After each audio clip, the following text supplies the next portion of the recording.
Oi pessoal, é com muita alegria que damos início ao nosso terceiro capítulo da nossa série de Natal, é isso mesmo, né? Falando desse feriado e festival religioso cristão comemorado em 25 de dezembro há mais de 1600 anos, é isso aí, gente.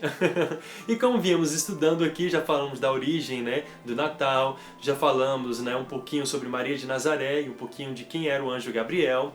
E hoje a gente vai estar falando sobre alguns personagens muito importantes dessa data, que é os Três Magos. Quem são os Três Magos? A estrela de Belém e Jesus de Nazaré. Quando será que Jesus nasceu, né? Será que a gente dá para ter uma ideia de quando Jesus nasceu? É isso que a gente vai descobrir no capítulo de hoje. Então, para iniciar o nosso bate-papo de hoje, eu vou começar falando primeiro de Jesus, depois da estrela de Belém e, por último, os Três Magos, para que a gente siga a ordem dessa história. Então, gente, segundo os evangelhos de Lucas e Mateus, em Nazaré morava uma jovem chamada Maria que estava noiva de um homem chamado José. Um dia, o anjo Gabriel apareceu a Maria e lhe contou que ela tinha sido escolhida para uma missão muito especial, dar à luz ao Salvador do mundo. Segundo os relatos, Maria, perguntou como isso seria possível, visto que ela ainda era virgem. O anjo lhe explicou que o bebê seria concebido do Espírito Santo e seria o Filho de Deus. Quando José descobriu que Maria estava grávida, ele quis desfazer o noivado. E aí, Deus enviou um anjo a José, em sonho, para lhe explicar a situação. O menino deveria ser chamado Jesus, que significa o Senhor salva, porque ele salvaria as pessoas do pecado. Maria também teve uma visita com Isabel, no qual ela foi conversar com ela sobre a questão da gravidez de Jesus. José era judeu e ele precisava ir até Belém para participar de um censo que seria realizado pelo Império Romano. José e Maria saíram de Nazaré e viajaram cerca de 140 quilômetros até Belém, pelas margens do Rio Jordão. Maria fez a viagem montada em uma mula, pois precisava poupar energia para o parto. Chegando na cidade, Maria e José não conseguiram lugar na hospedaria, que estava lotada. O casal então foi colocado em um local que era utilizado como estábulo. Maria deu à luz a Jesus Cristo naquela noite e colocou o bebê em uma manjedoura. Logo após seu nascimento, Maria e José receberam a visita dos Três Magos, Melquior, Baltazar e Gaspar. Segundo a história da Bíblia, os reis magos foram guiados pela estrela de Belém até Herodes, no qual ficou interessado em saber o local onde Jesus havia nascido. E ele pediu que, quando os Três Magos encontrassem Jesus, voltassem para dar a notícia a ele. Porém, os Três Magos foram avisados sobre as intenções de Herodes e eles assim não fizeram. Quando os magos encontraram Jesus, eles entregaram de presentes à família ouro, mirra e incenso. Herodes, revoltado porque os magos não voltaram para dizer aonde Jesus estava, mandou matar todas as crianças de 0 até 2 anos de idade, no qual ficou conhecido essa situação como o Massacre dos Inocentes. Maria e José permaneceram em Belém durante 2 anos. Depois eles voltaram para Nazaré, também depois da morte de Herodes na primavera, no qual eles se sentiram mais seguros em voltar, pois já não temiam a loucura do rei Herodes. E é isso aí, gente. Como vimos aqui, contando um pouquinho, bem resumido, da questão da história de Jesus, do nascimento de Jesus, como também falei na questão de Maria, Jesus nasceu numa estrebaria, um local onde ficam os animais, um quartinho, uma manjedoura, que foi o local que serviu de berço para Jesus. E como vimos no capítulo anterior, na verdade, José não saiu batendo na porta de várias casas. Foi na casa da própria família de José, porém, eles já haviam sabido dos comentários que as pessoas estavam falando da suposta gravidez espiritual de Maria, e eles não acolheram Maria muito bem porque achavam que Maria havia traído José e por isso eles estavam muito chateados com ela. E mesmo assim, era difícil as pessoas acreditarem em uma menina de 15 anos dizendo que estava grávida do Filho de Deus, principalmente naquela época. Então, diante disso, gente, a gente entende que teve esse censo, que foi acontecido e que teve todo um processo. E agora, para que a gente entenda um pouquinho, a gente vai para os dados históricos sobre a questão do censo. Como vimos aqui, gente, houve um equívoco aí na questão da datação cronológica que divide o tempo. Então, como houve esse equívoco, é muito difícil a gente ter uma noção aí de como seria, de qual ano que Jesus nasceu. Porém, com base em outras pesquisas, sem ser no que está lá trazido pelo nosso querido Dionísio, buscando alguns achados aqui em Roma, outros ali, outros aqui, conseguiram-se ter uma noção com base da morte de Herodes. Como Jesus, né, ele havia nascido e Herodes ainda era vivo, então deu-se a entender que Jesus nasceu entre 4 ou 3 antes de Cristo, e devido também a algumas informações de Lucas, no qual ele vinha falar dos pastores, que vinha falar justamente do censo, e com bases nessas pesquisas, né, que eles foram descobrindo aí, os historiadores, os pesquisadores e teólogos, deu-se a entender com precisão entre setembro e outubro, o mês possível que Jesus nasceu, gente. Então, Jesus nasceu entre setembro ou outubro devido às questões climáticas, porque se fosse realmente em dezembro, né, por ser muito frio, dezembro, janeiro e fevereiro naquelas regiões, era muito difícil que as pessoas suportassem o frio do deserto e poderiam morrer ao meio do caminho. Então era impossível, gente, que pastores estivessem, inclusive, com as suas ovelhas lá fora, assim como também cruzar o deserto para um censo. Seria impossível o imperador fazer isso com seus servos, então, né, eles não fariam isso. Então, diante das pesquisas, deu-se a entender que o mês preciso que Jesus possa ter nascido, não a data, mas os meses, outubro ou setembro, e o ano entre 4 a 3 a.C., inclusive por causa dos fenômenos astrológicos que vamos falar agora, sobre a estrela de Belém. Então, gente, a estrela de Belém, também chamada de estrela de Natal e até estrela guia, revelou o nascimento de Jesus aos 3 magos e, posteriormente, guiou-os até Belém, segundo a tradição pagã. A estrela aparece apenas na história da natividade do Evangelho de Mateus, no qual os astrólogos são orientados a viajar para Jerusalém. Lá, encontraram-se com Herodes de Judéia e questionaram-lhe onde teria nascido o rei dos judeus. Segundo alguns astrólogos e alguns estudiosos, eles dizem que enquanto o alinhamento em questão ocorria, Vênus estava na constelação de Peixes e Mercúrio, e Marte estava em Touro, do outro lado. Ainda durante o evento da Estrela de Belém, Áries também foi palco para o equinócio, para os magos considerados sacerdotes do zoroatrismo da antiga Babilônia e Mesopotâmia. Este alinhamento teria simbolizado o nascimento do prometido Messias na Judéia. Júpiter e a Lua, juntos, representavam o nascimento de um governante com um destino especial, enquanto Saturno era o símbolo da vida. De acordo com o Evangelho de Mateus, assim com a presença de Áries no equinócio vernal, que marca, o início da primavera. Entre aspas, o Magos teria visto a luz no leste e reconhecido que simbolizava o nascimento real na Judéia. Fecha aspas. De acordo com o estudioso e astrólogo, um evento deste tipo é extremamente raro e não será visto novamente em 16 mil anos. E mesmo se ocorresse, o equinócio vernal não estaria em Áries, logo, e calculando 500 mil anos no futuro, que nenhum alinhamento como a estrela de Belém poderia ser encontrado novamente. Então, como podemos perceber, o que aconteceu na verdade com a estrela de Belém era na verdade um fenômeno astrológico, no qual ocorreu no céu. E para aquelas tradições, antigamente, no tempo de Jesus, antes de Jesus inclusive, existiam-se algumas crenças nas estrelas, nos astros. Então, eles acreditavam que se surgisse algo no céu, era sinalizando alguma coisa. Um dos casos que os teólogos defendem e comentam é que se realmente tivesse surgido uma grande estrela no céu de Belém, Herodes teria visto e teria entendido a mensagem. Porém, apenas os astrólogos chamados magos que viram essa estrela.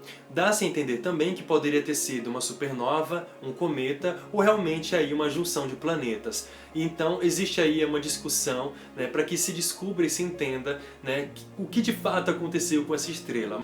Alguns teólogos defendem que a estrela cumpria uma profecia conhecida como profecia da estrela, no qual teve o papel importante de guiar os magos até o rei que viria a salvar toda a terra. Na verdade, todos os fenômenos que tivemos aí na história de Jesus foram premeditados. Como a gente sabe, todo o processo de Jesus foi minuciosamente pensado pela equipe espiritual, inclusive pelo próprio Jesus. Ele sabia de tudo o que ia acontecer, e a espiritualidade também. Por isso as inspirações o tempo todo na Terra. Então a gente tem várias passagens que citam o que aconteceu realmente com Jesus, comprovando todo o processo. Justamente porque precisava acontecer da maneira que aconteceu.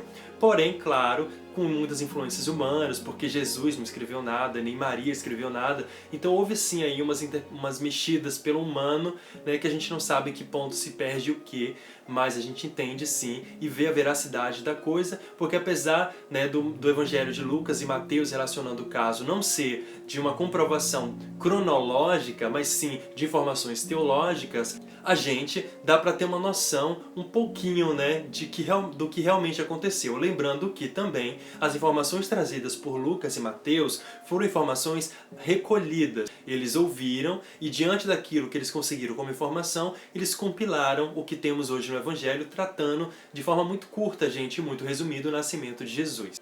Mas como sabemos, a igreja tem um pouquinho aí com o pé atrás com a questão da estrela, porque envolveria astrologia. E como os magos, que a gente conhece como magos, eram astrólogos de uma religião muito antiga, a igreja considerava naquela época a astrologia como algo do demônio. Então por isso a gente conhece os astrólogos como magos. E vamos entender um pouquinho quem eram esses magos, o que eles vieram fazer na parte dessa história, e é o que vamos entender agora. Embora encontramos na Bíblia a palavra mago, mas a palavra mago no grego helenístico seja comumente traduzida como homem sábio, neste contexto religioso da Bíblia, se refere a astrônomo ou astrólogo. O envolvimento dos astrólogos na história do nascimento de Jesus foi problemática para a Igreja Antiga, porque esta condenava a astrologia como demoníaca. Os três reis magos, ou reis astrólogos, ou astrólogos na tradição da religião cristã, são personagens que teriam visitado Jesus logo após o seu nascimento, trazendo-lhe presentes. Foram mencionados no Evangelho segundo Mateus, onde se afirma que teria vindo do Oriente para Jerusalém para adorar o Cristo, nascido rei dos judeus. Como apenas 3 presentes, ouro, incenso e mirra, foram registrados no Evangelho, diz-se tradicionalmente que tenham sido 3, embora Mateus não tenha especificado o seu número, que pode ser 3, 4, 12 ou até mais. São figuras constantes em relatos da Natividade e nas comemorações do Natal. O Melquior, Baltazar e Gaspar. Não seriam reis, nem necessariamente 3, mas sim talvez sacerdotes da religião zoroástrica da Pérsia, ou conselheiros. Como não diz quantos eram, diz-se 3 pela variedade de presentes oferecidos. Não há relatos bíblicos sobre o nome dos magos. E diante de tudo isso que aprendemos sobre, né, o nascimento de Jesus, sobre a estrela de Belém e os 3 magos, vou falar só uma curiosidade para que comprove ainda mais a questão do ano, né, de que Jesus nasceu, com essa curiosidade. Então, gente, os relatos dos evangelhos de Mateus e Lucas não mencionam uma data ou estação do ano para o nascimento de Jesus. Mas tanto um quanto o outro associam o nascimento de Jesus com a época de Herodes, o Grande, e por isso a maior parte dos estudiosos geralmente assume uma data para o nascimento entre 6 e 4 a.C. Porém, muitos estudiosos enxergam nos relatos uma contradição, pois enquanto o Evangelho de Mateus localiza o nascimento de Jesus durante o reinado de Herodes, que morreu em 4 a.C., o Evangelho de Lucas o faz 10 anos depois da morte dele, durante o censo de Quirino, descrito pelo historiador Joséfo. A maioria acredita que Lucas teria simplesmente se enganado, enquanto outros tentaram reconciliar relato com os detalhes fornecidos por ele, utilizando abordagens que vão desde erros gramaticais à tradução da palavra grego prote, utilizada em Lucas, deveria ser lida como registro, censo, antes de Quirino ser governador da Síria. Até argumentos arqueológicos e referências a Tertuliano, sugerindo um censo em 2 fases, que teria envolvido, segundo ele, um registro inicial baseado em Lucas 2, capítulo 2, que cita entre aspas, primeiro recenseamento, fecha aspas. Então, gente, a problemática de tudo começou também quando um monge cronologista Dionísio Exígio resolveu datar as coisas a partir do nascimento de Jesus. Assim, ele atribuiu o 1º de janeiro do ano 1, depois de Cristo, ao 43º ano do calendário reformado de Júlio César. Isto equivaleria ao ano 753, após a fundação de Roma. Ocorre, no entanto, que o Dionísio cometeu um grande erro de quase meia década e perpetuou nos calendários seguintes. Foi somente no século XVI que o outro monge cronologista percebeu o deslize. Na verdade, a era cristã deveria começar entre os anos 747 e 749 depois da fundação de Roma. Deste modo, todas as datas atuais deveriam ser avançadas em pelo menos 4, 5 ou até 6 anos. E por que isso não foi feito?